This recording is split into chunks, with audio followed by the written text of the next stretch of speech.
আমাদের হোম গ্রাউন্ডে খেলা, আমাদের অনেক সাপোর্টার মাঠে থাকবে। তো এটা কিন্তু আলাদাভাবে কিন্তু উজ্জীবিত হবে বাংলাদেশ দল। আর আমাদের যে একটা দল হয়েছে, অসাধারণ একটা দল। আমি বিশ্বাস করি প্রিভিয়াস আমাদের প্লেয়াররা অসাধারণ ম্যাচ খেলছে। তো আমাদের হোম গ্রাউন্ডে যদি আমরা আমাদের আত্মবিশ্বাসের সাথে খেলতে পারি, সিঙ্গাপুর ডাজেন্ট ম্যাটার। সবচেয়ে বড় জিনিস আমরা অপোনেন্টকে না চিন্তা করে আমরা আমাদের খেলার স্টাইলটা চিন্তা করতে হবে। হ্যাভিয়ার কী চায় এবং আমাদের ফুটবলটা আমরা কিভাবে খেলে জয় পাবো, কারণ আমাদের দর্শকরা অনেক দিন ধরে অপেক্ষায় আছে বঙ্গবন্ধু ন্যাশনাল স্টেডিয়ামে খেলা। তো এটা কিন্তু আমাদের জন্য অনেক বড় একটা অ্যাডভান্টেজ। আর ন্যাশনাল স্টেডিয়ামে অনেক দিন পর আমরা খেলতে যাচ্ছি হোম গ্রাউন্ডে। তো আমার মনে হয় সুমিত এবং হামজার দলভুক্তি বাংলাদেশ দলের জন্য অনেকটাই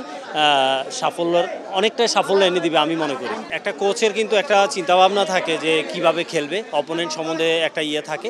তো আমার মনে হয় যে আমার বিশ্বাস বাংলাদেশ দল অ্যাটাকিং ফুটবল খেলবে, কারণ আমাদের জয়টা দরকার নিজের মাঠে। কিন্তু আগে নিজের জায়গাটাকে সেভ রেখে তারপরে খেলতে যাওয়া উচিত, কারণ সিঙ্গাপুর বেটার সাইড আমরা জানি আমাদের তুলনায়। কিন্তু আমরা মনে করি বাংলাদেশ এখন কিন্তু ভালো ফুটবল খেলছে।